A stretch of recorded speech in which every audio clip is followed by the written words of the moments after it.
Tonight, the catastrophic landfall, one of the worst hurricanes on record, slamming into Jamaica.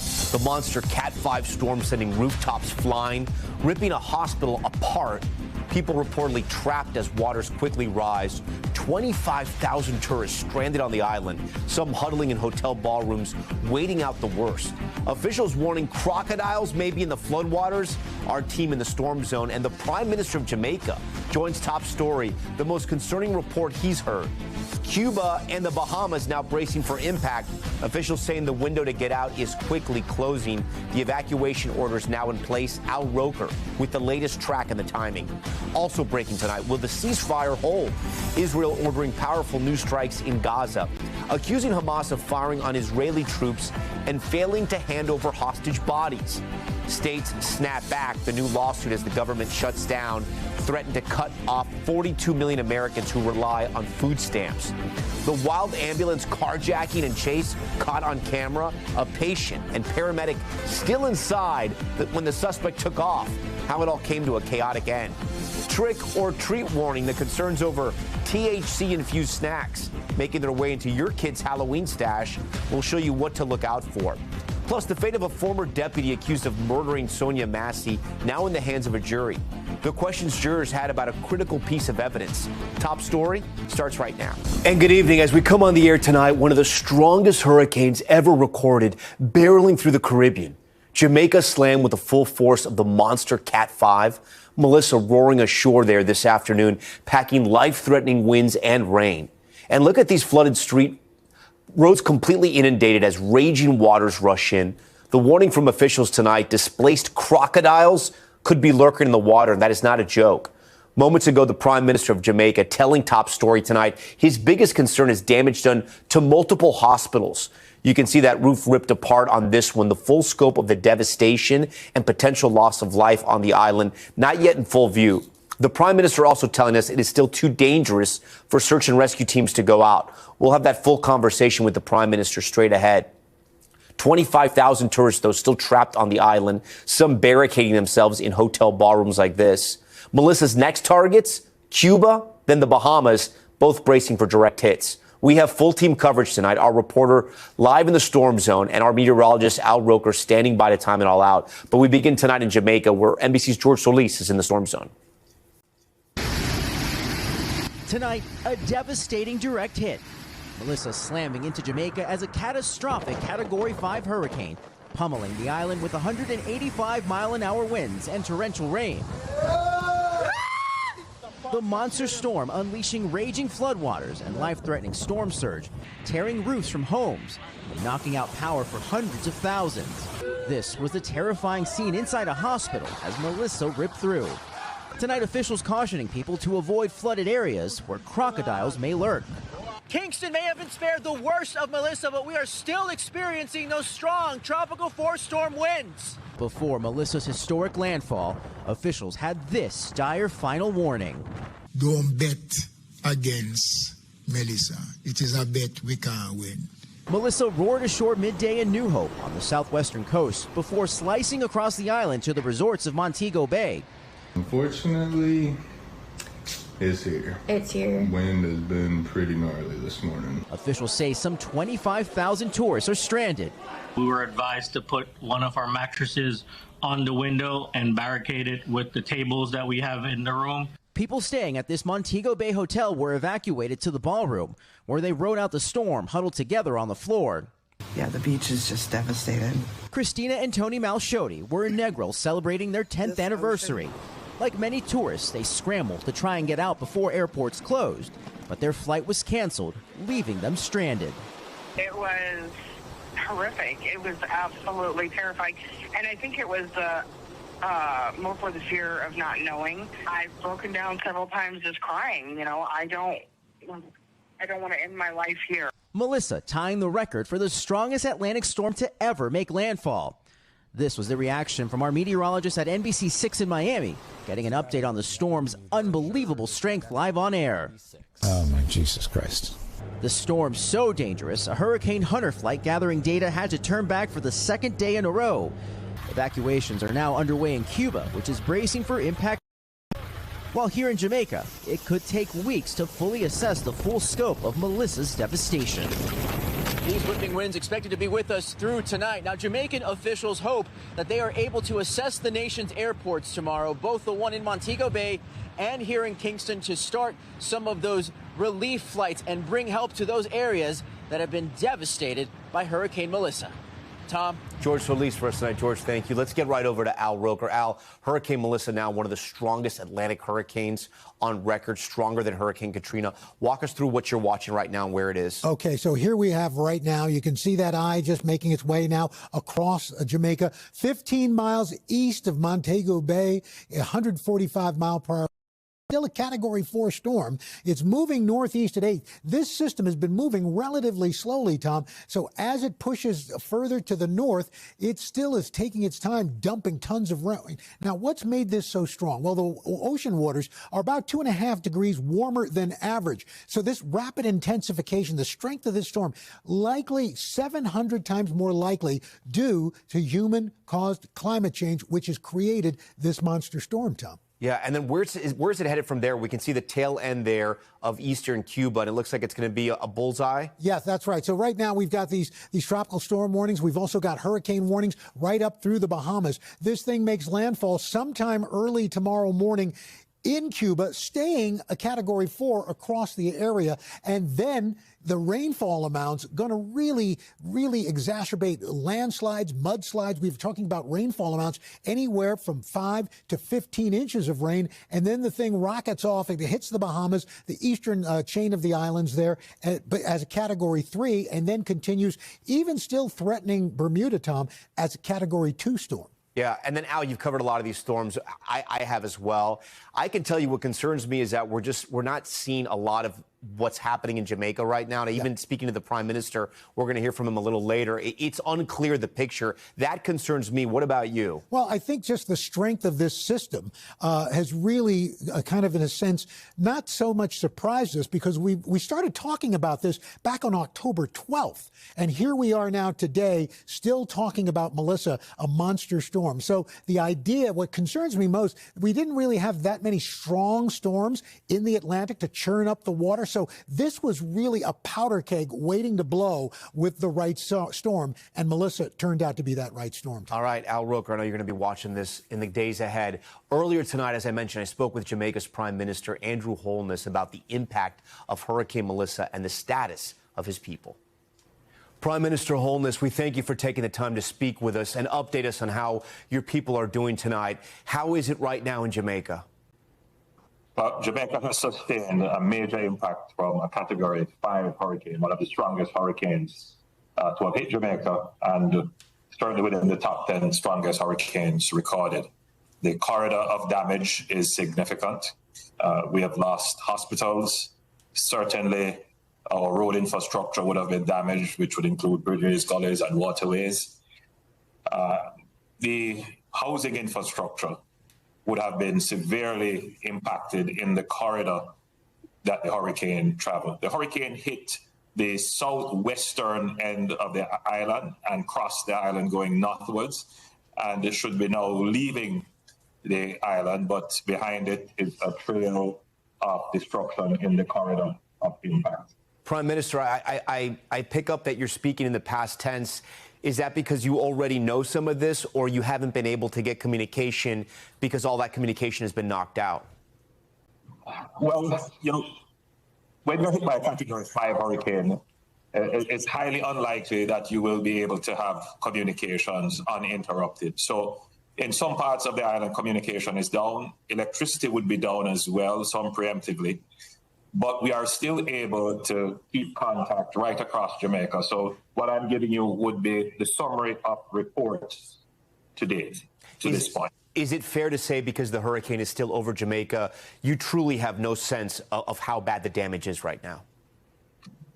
No, we are getting reports. We're getting assessment through our National Emergency Operation Committee.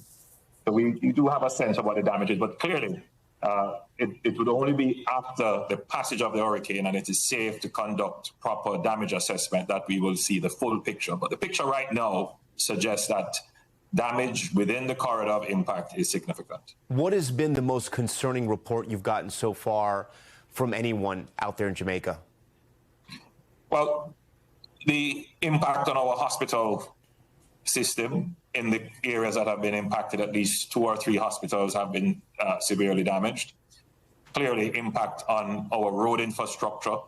We have seen landslides and rivers retaking their original courses and destroying property along their banks. And of course, the loss of roofs and housing. Have you gotten any reports about any loss of life, or is it simply too early? Well, we have confirmed 3 lives lost before the impact of the hurricane, before landfall of the hurricane. And those persons were, by all reports, taking precautionary actions in cutting through trees and removing debris, and were the victims of accidents, unfortunately. So far, we have not had confirmed reports of any deaths, but again, it's too soon to say that there are no deaths. What is your understanding of Montego Bay right now? There were many people who were unable to leave Jamaica that were there, I should say, on vacation, and were essentially trapped. They're at the resorts right now in those ballrooms. Have you had communication with any of those hotels? Do you understand how those tourists are doing? I've had a preliminary report from the Minister of Tourism, who would have given an assessment that some hotels were damaged, that there is damage to our airport. I can't say to what extent, but we have a fairly robust response plan, and the tourism industry is always prepared, knowing that we are in this zone where we could be impacted by hurricanes. So I know that they are doing the best they can, and that the provisions will be made to ensure that our guests and Jamaicans alike are in a safe place at this time. We're seeing video of roofs ripped off buildings and hearing reports of people stranded by the floodwaters. Give us an update on the status of search and rescue operations. Have those started, or is it still too dangerous? Still too dangerous to do search and rescue. I've had a few reports of our fire brigade conducting some rescue operations on land, but they would have to make the assessment. From a policy perspective, we have given a directive that during the hurricane, we should, as best as possible, protect our response assets and respond to the most extreme emergency for which the judgment is there would be the possibility of a favorable outcome. Have you been in touch with President Trump or the American government? Oh, I've received a message from Secretary of State Rubio, and not just the United States, but we've had contact with most of the international community, for which we are grateful. We do intend to mount right after this, the hurricane has passed and it's safe to do so, a credible relief and recovery response, and we would be grateful for support to augment this response so that we can recover even better and stronger than before. Can you share what Secretary of State Marco Rubio told you? Did they promise aid would come into Jamaica or some type of assistance? Well, the commitment of the United States would be to support in whatever way they can, whatever way we see fit, and the areas in which we see that we would need assistance. Secretary of State and the President of the United States have always been good to us, and we have always been good and strong partners with the United States. So we're confident that whatever assistance they can render and whatever assistance we deem necessary, there would be a great effort to have that fulfilled. Do you have any sense of what you're going to need first, whether it be water, food, electrical infrastructure? Well, you know, the immediate humanitarian response can always be augmented with food, immediate shelter, medicines, those kinds of things. That will be covered in the next 10 days, obviously. But the real help will be in the rebuilding of the infrastructure so we can get our economy back on track, and so that we can rebuild a more resilient economy to withstand these more frequent and intense weather events, which is a feature of a changing climate. Do you have any idea what Jamaica is going to look like tomorrow? That's a difficult question to answer. To put it at scale, the entire Jamaica was affected by this hurricane, but some areas were more affected. So of our 14 parishes, I expect that 4 of them would have severe damage, and that would be those parishes in the southwestern end of the island. So we're looking at St. Elizabeth, Westmoreland, St. James, Trelawney. And then there might be some impacts on Hanover and Mandeville. In the eastern end of the island, we're seeing some damage done in St. Thomas. But generally, there would be an impact right across the island. Roofs would be damaged, roads would be damaged. There would be flooding and landslides. But the concentration would be in that corridor where the hurricane hit. And then finally, Prime Minister, what is your biggest concern at this hour? Well, the biggest concern is that residents remain calm, that they stay indoors. I know the impact of the hurricane can be frightening, but now it's not the time for us to lose our presence of mind. So I appeal to all the residents to stay in and stay safe. We will, at some point, issue the all clear, and then we will mount the recovery and relief response to clear the roads, to make contact with communities that have been marooned, to provide the humanitarian relief, and to assist people with the rebuilding of their homes and businesses. Prime Minister, we thank you for your time. We will be praying and thinking about the people of your prayers. And I thank the people of the United States who have reached out to us and prayed for us. Thank you. And as we continue to track Hurricane Melissa, thousands of tourists unable to get out in time are still stranded on the island nation. That includes Melanie Reynolds from Long Island, New York. She's currently sheltering at her hotel in Montego Bay. She joins us live by phone because the internet is down across much of the island, as you can imagine. Melanie, I'm told you're hunkering down right now inside one of the hotels. The worst of the storm continues to pass over you. Talk to me about what you're seeing and hearing right now, if you can. Well, right now we're not really hearing a lot. Earlier, it was extremely windy. It almost sounded like it was whistling. We're not really going outside. We've only kind of peeked a couple of times just to see what's going on because we're afraid of getting outside. We have our rooms barricaded, basically, to be in here. We're seeing some of the video you shot earlier. How bad was it at its peak? We did look outside, but it sounded horrific. Yeah. So you have no idea what has happened around you right now? No, not really. No, we haven't left the room since last night. Has the hotel communicated anything to you? Are they helping you out with food and water, those kinds of things? They brought us a bunch of stuff yesterday. They had the buffet open yesterday from around 11 a.m. to 7 p.m. They gave us hurricane packages with fruit, cereal, a granola bar, some cookies, a cup of noodle soup, some milk, a juice. They did bring us extra water. They brought us a bunch of water yesterday, like bottles, tall bottles, small bottles. They brought quite a few. We have a lot. So we should be okay for now. But it sounds like from what you're saying, the structure where you're staying, at least, it looks like it's kept up. It's survived. Yeah, we're in a concrete building. They moved us from the ground floor 2 days ago to the third floor above like the main lobby and like where there's like a sports bar downstairs. So they decided to keep us a little bit safer. I know you're kind of hunkered in your room, as you said. Any idea about storm surge where you are? I know Montego Bay, a lot of the resorts are right on the beach. Yes, I sent a video earlier. It maybe looks like 2 feet of water. It looks like it's going towards the beach. I can't really tell how far it's coming from or what it's affected in front of us, though. Yeah. And I know this is very early. Have they given you any kind of sense of when hopefully you would be able to get out and how you will be able to get out? I'm hoping that I can fly out of here on Thursday, but it's not looking that hopeful. We got completely screwed by JetBlue. Yeah. They canceled our flight like 26 hours in advance before the airport even mentioned closing and gave us nothing to return back with, just offered a refund. Yeah, you feel abandoned, huh? I'm sorry, the phone cut out. What did you say? I said you feel abandoned, huh? Yes, definitely abandoned.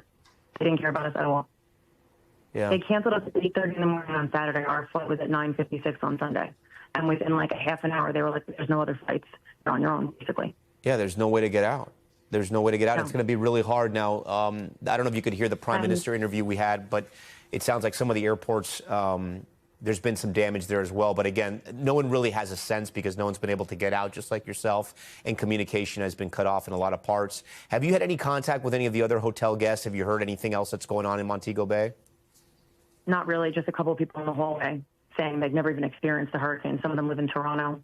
But our friend did get out Sunday morning. The airport was open till 12. She was able to get on a standby with American Airlines, and she got home to Miami Sunday morning. So no, and I'm sure that's something that's going to be reviewed in the days and weeks ahead about what exactly happened, especially with people that wanted to get out and they weren't, for some reason, able to get out, and it wasn't fair, clearly, in your case. I hope so. Yeah. Do you have a plan? How much, do you have enough food, you think, for if you have to stay there for a few days? Yeah, I think we'll be okay. We went to the supermarket on Saturday to be on the safe side. Whole cuts. We bought some juice. Yeah. Chips and stuff that'll last. Anything you want to say to your friends or family out there that may be watching this concerned about you? I've been in touch with them. They've been able to reach me most of the day. We actually haven't really lost service, thankfully, and even in the hotel, we've had power this whole time. So we've been fairly lucky when it comes to that. So they know that I'm okay. That's great. All right, Melanie, we'll hold up. Thank you for taking the time to talk to us. We're going to be thinking about you, and please reach out if you guys need anything. We're sorry you're going through this tonight. Thanks, I appreciate it. Yeah. Okay, we're going to stay monitoring Hurricane Melissa throughout the broadcast, but we want to turn now to some other news in the Middle East where there are new concerns over the ceasefire, with Israel launching retaliatory strikes inside Gaza after it says Hamas broke the peace agreement. Matt Bradley reports from Israel. Tonight, a ceasefire under pressure. Israel launching retaliatory airstrikes on Hamas targets in Gaza. Prime Minister Benjamin Netanyahu saying he ordered powerful strikes in the Gaza Strip immediately, after Israel accused Hamas of breaking President Trump's peace deal by firing 4 rocket-propelled grenades at Israeli troops, according to an Israeli official. And Israel also accusing Hamas of purposefully delaying the return of hostage bodies, which would be another violation of the deal. We are fully aware and have knowledge that Hamas can locate and retrieve the remains of our 13 deceased hostages that are still in Gaza right now. Israel releasing video, it says, shows Hamas burying a body in that white bag, then calling in a photographer hours later for what Israel says was a staged recovery. Israel identifying the partial remains as belonging to Ophir Sarfati, whose body the Israelis said they had already recovered 2 years ago. Hamas says finding the bodies is difficult and denied it violated the ceasefire, accusing Israel of creating false pretexts to return to war. But it comes after President Trump warned Hamas to abide by the agreement, including disarming, after videos showed Hamas conducting public executions. We made a deal with Hamas that, they're going to be very good, they're going to behave, they're going to be nice, and if they're not, we're going to go and we're going to eradicate them if we have to. They'll be eradicated. Okay, Matt joins us now from Tel Aviv. Matt, what more do we know about Israel's communication with the U.S. about this new round of strikes? And if you could take the time to explain to our viewers, they'll be going to be watching this wondering, is the ceasefire essentially over with these strikes? But it's not, because it's a bit more technical than that. Yeah, well, it's all great questions, Tom. An Israeli official did tell us that they were in touch with the U.S. before tonight's strikes. And on that second question, Vice President Vance says the ceasefire is still holding, despite what he called little skirmishes. Now, if you remember, we saw a somewhat similar scenario just about a week ago. The Israelis accused Hamas of violating the ceasefire, while also at the same time complaining that Hamas wasn't turning over enough of those hostages' bodies. They launched airstrikes. The ceasefire persisted. And that's what it sounds like Israeli and American officials are expecting from this. Tom? Matt Bradley, following all those developments. Matt, we thank you. We're back in a moment with the shocking trial involving a first-grade school teacher shot by her 6-year-old student, the emotional testimony and potential warning signs that may have been missed. Plus, dramatic video of a suspect stealing an ambulance with a paramedic and patient still inside, how that wild chase ended. And coverage of Hurricane Melissa continues as it leaves a path of destruction across Jamaica, the latest on its track. Straight ahead.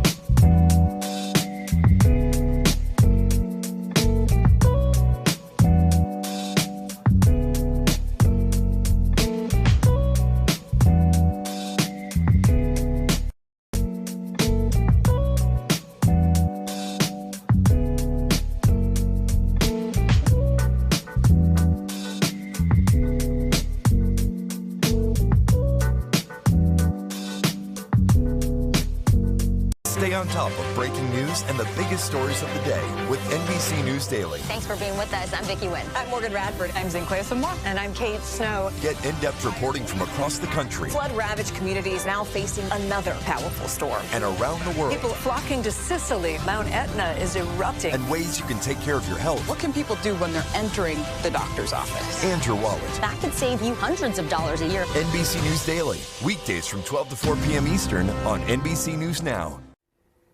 We are back tonight with the latest in that case that shocked the country. Almost 3 years after a 6-year-old student shot their teacher in school, a civil trial has begun. There's emotional testimony from educators who say warning signs were ignored. NBC's Stephanie Gosk following this one. A violent day at Rich Neck Elementary School described in Virginia civil court today in vivid detail. Bang! Everybody nearby hears the sound of a gunshot. The bullet hit first grade teacher Abigail Werner in the hand and chest in 2023. The gun was fired by her own 6-year-old student. I knew that she had been shot because there was blood on the floor. Fellow teacher Amy Kovac says she restrained the first grader right after he fired the gun. I put him in between my legs, put my arms around him. Today was the start of a $40 million civil trial against the former assistant principal, Dr. Ebony Parker, accused of ignoring the warnings that day.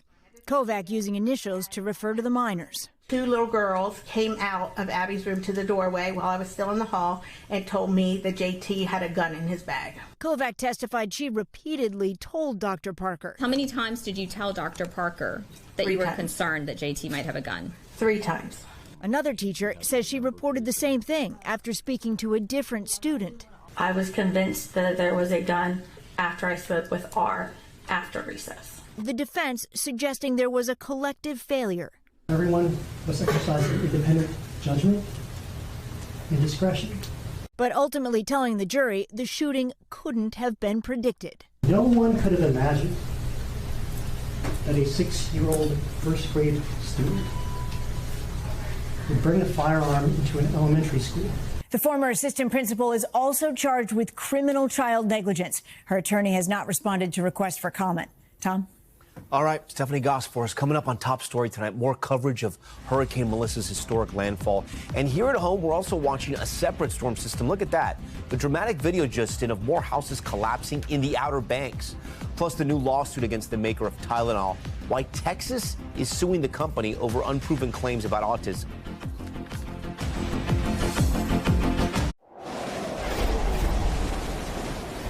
We're back now with our coverage of Hurricane Melissa as it charges through the Caribbean, unleashing catastrophic floods and destructive winds.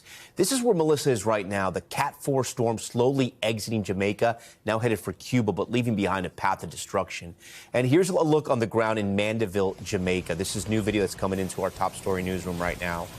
Massive trees toppled over, major flooding, communities completely cut off for now.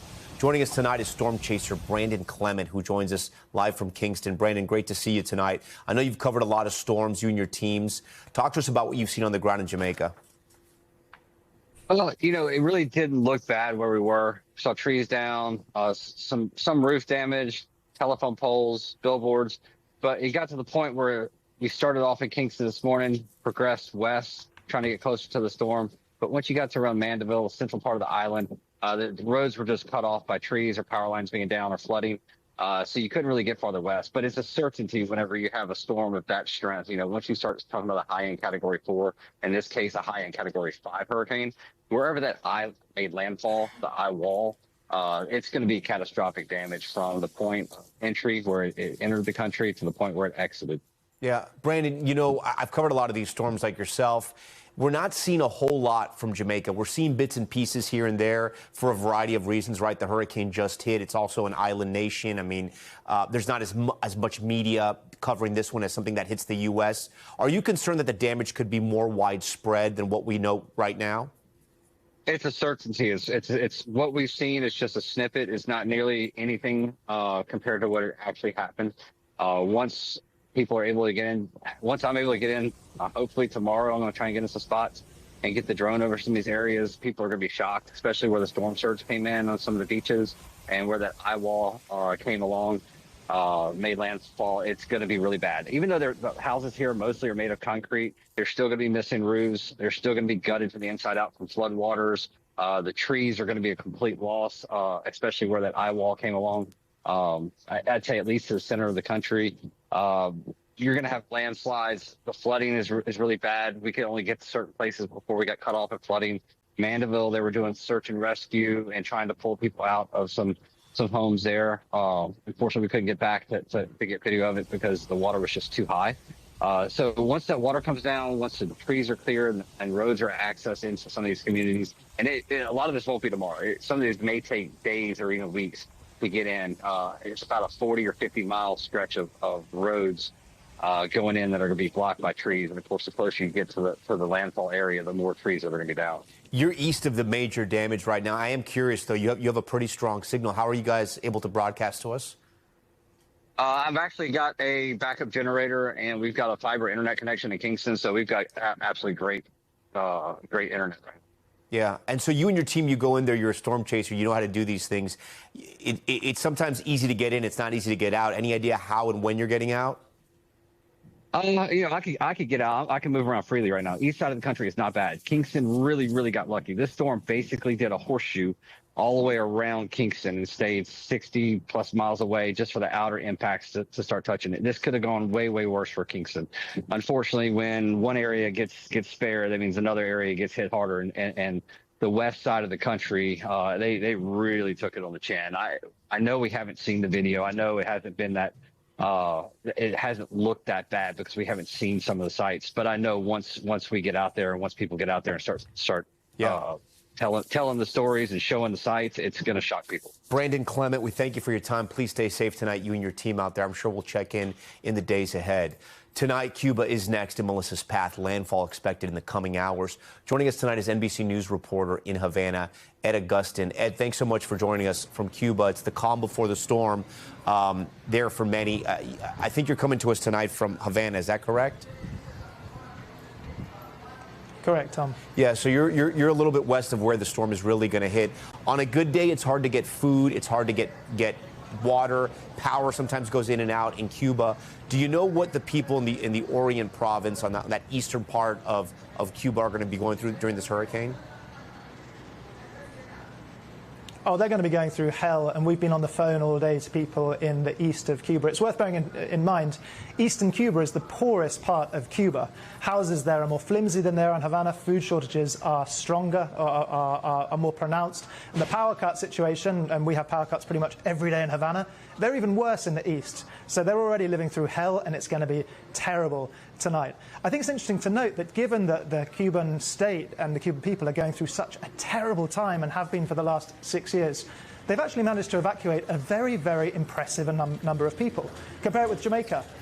Jamaican authorities evacuated round about 10,000 people and put them in shelters before the hurricane passed over. Compare that with Cuba, over 500,000 people, according to official state numbers. And we've made phone calls to people in the east, and whole towns have been emptied out of people with school buses and lorries, old rickety things, evacuating people en masse. So there's not the same amount of fear that you might imagine in Cuba as there are in many other Caribbean countries when it comes to the initial impact of a hurricane. With Cuba, the problem in many ways is always economic. It's what do you do next? What do you do if you're only on the equivalent of $10 a month or less? Because the average salary is less than $10 a month when it comes to rebuilding your home. The state's not going to be able to help you very much because it's also bankrupt, and you don't earn the money you need even to get to the end of the month in terms of food and clothing. How are you going to get your child to school if the school has been destroyed and the state doesn't have the resources to build it properly? So that's really the core question here. The day after, the weeks after, the months, and dare I say it, even years after, the economic crisis is so bad here in Cuba that it's very worrying for people what they're going to do in the days after the storm. Yeah, we hope that those numbers are indeed correct, because you never know, obviously, with the state government statistics, but we hope people got out of harm's way. Another tricky part of all this is that the U.S. obviously has a relationship with Jamaica. It does not with Cuba. It's how does aid get in and how does help get in after the storm passes? Well, the United States has diplomatic relations with Cuba, even though the relationship between the two countries right now is terrible. But yeah, diplomatic relations do exist. And it's difficult for the Cuban people. You know, like right now, thanks to the so-called maximum pressure sanctions that the first Trump administration put on Cuba. The Biden administration kept them on, and they're still in place right now. The Treasury Department sanctions oil tankers delivering oil to Cuba. Now, that might seem that it's hitting the regime. It might seem that the Cuban politicians and the military figures are really paying for the price for that. But frankly, it's the little guy. It's the elderly woman. It's the person that needs to get evacuated that might not have been able to get evacuated because there wasn't enough petrol.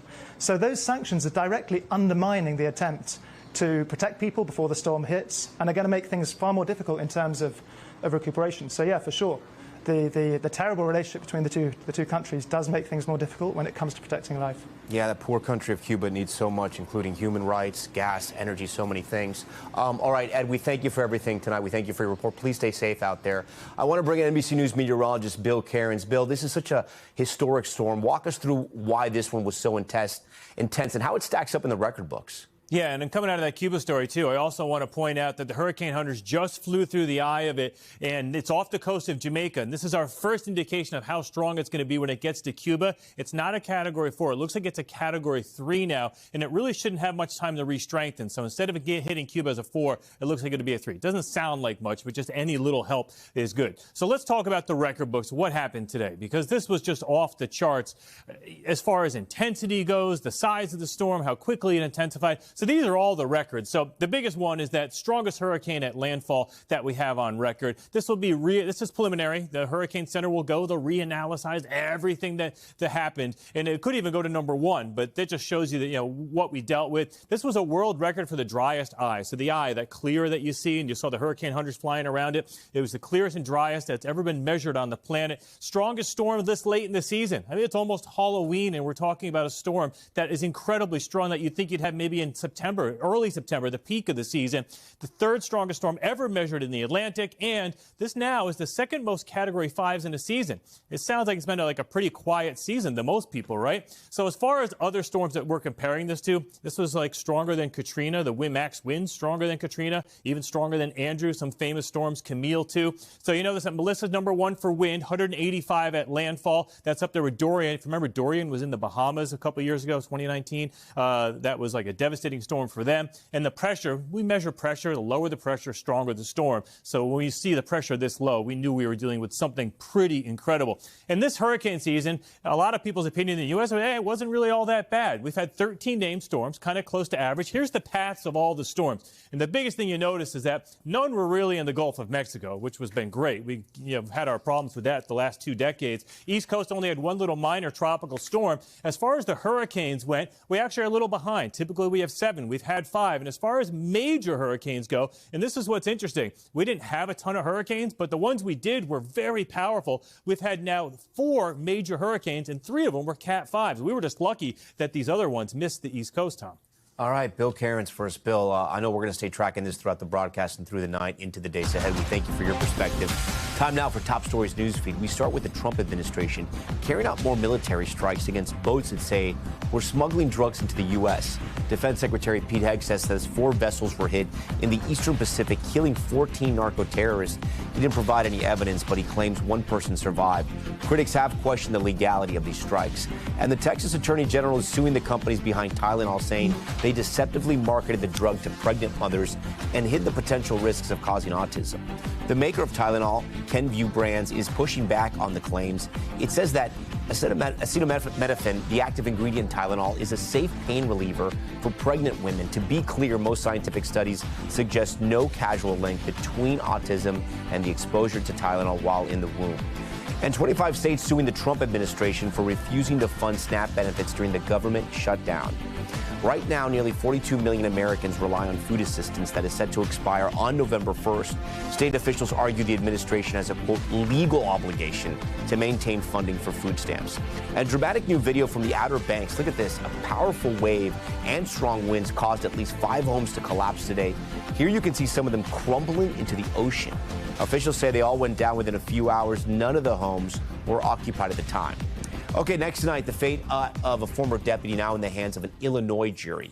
Sean Grayson charged with murder for the 2024 killing of Sonia Massey. The 36-year-old mother of two was shot in her home in Springfield, Illinois, after calling 911 over concerns of a prowler.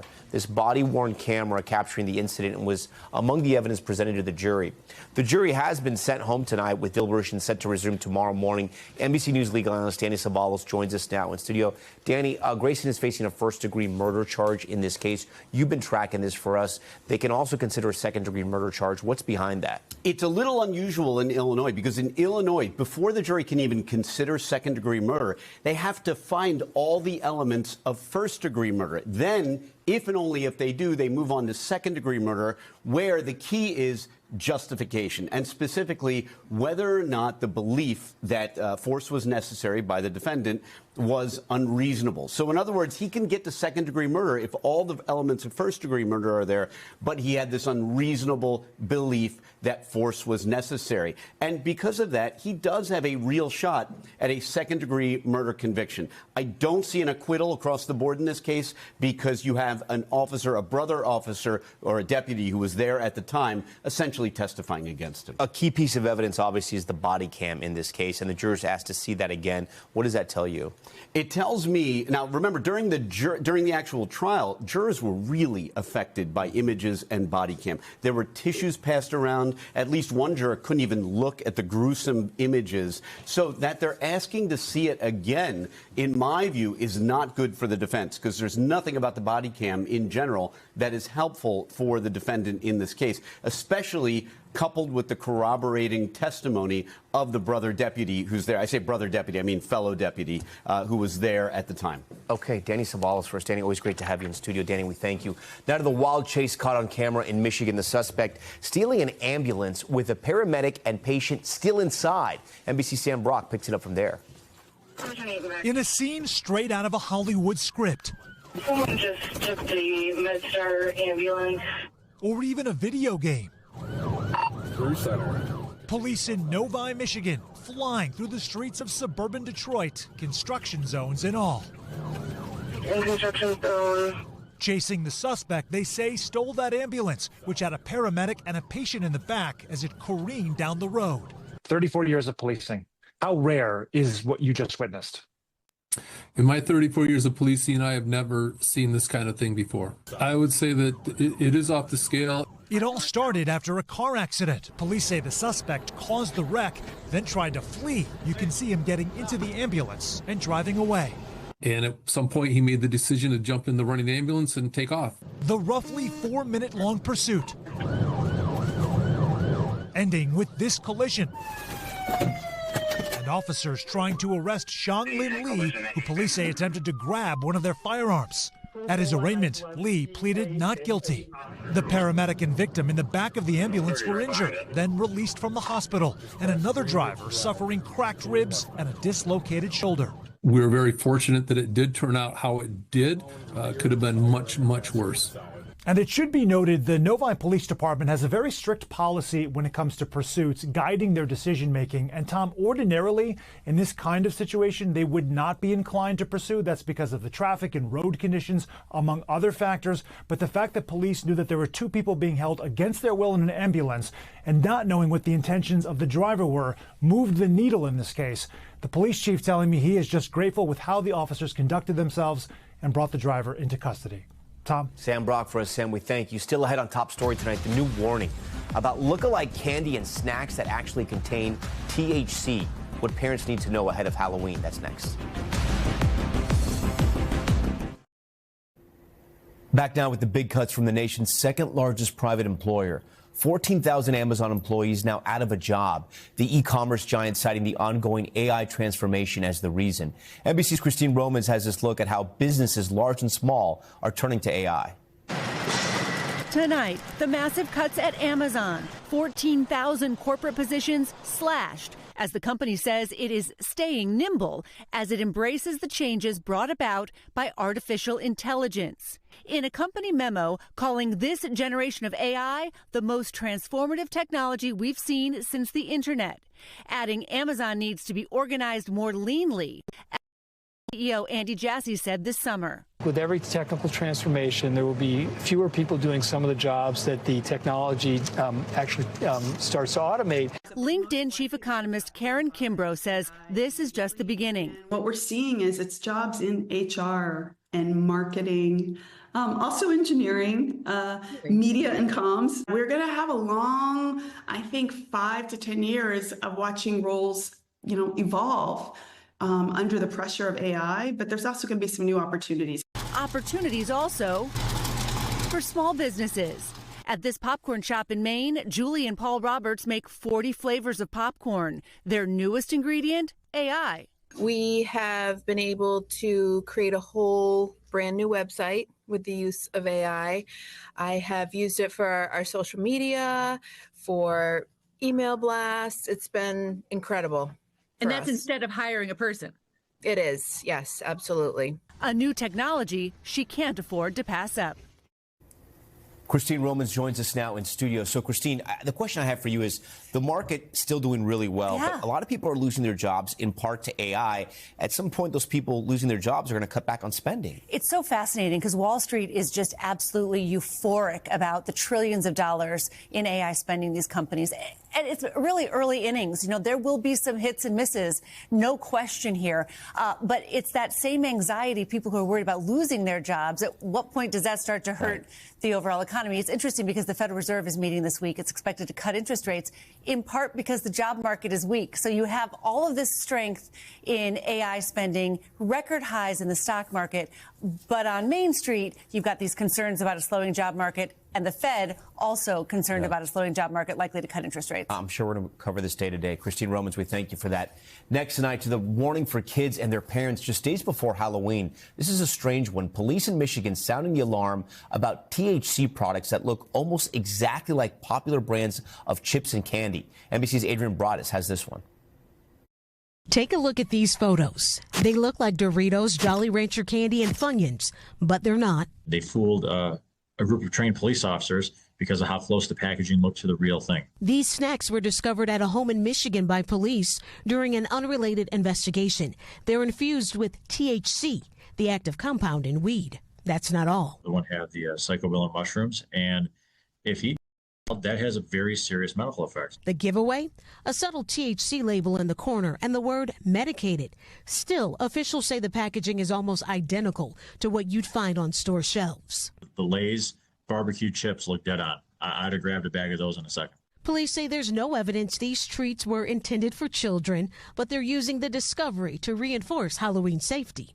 As eye-opening as this is for the public, this has also been eye-opening for your average patrolman, because again, seeing these in the hands of a kid, before this story, officer probably wouldn't have paid attention to a kid holding a bag of chips. Across the country, concerns about these look-alike snacks growing. We can't have a situation where it's legal for people to sell this to underage kids. Earlier this month, Ohio's governor requiring Ohio retailers to cease the sale of all intoxicating hemp products.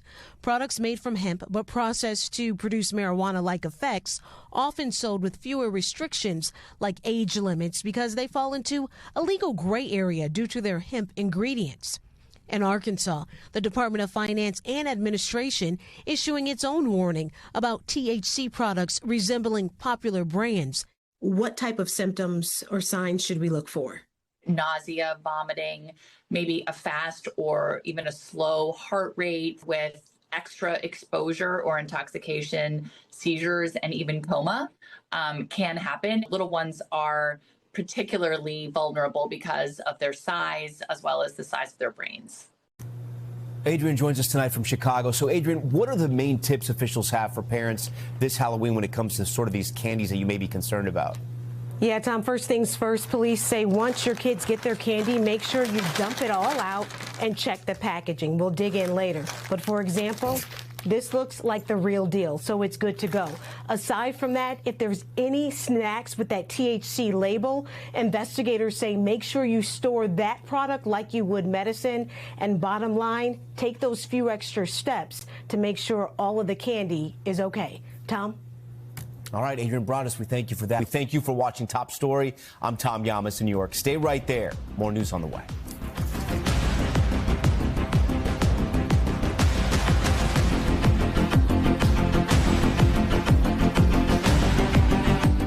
We thank you for watching, and remember, stay updated on breaking news and top stories on the NBC News app or watch live on our YouTube channel.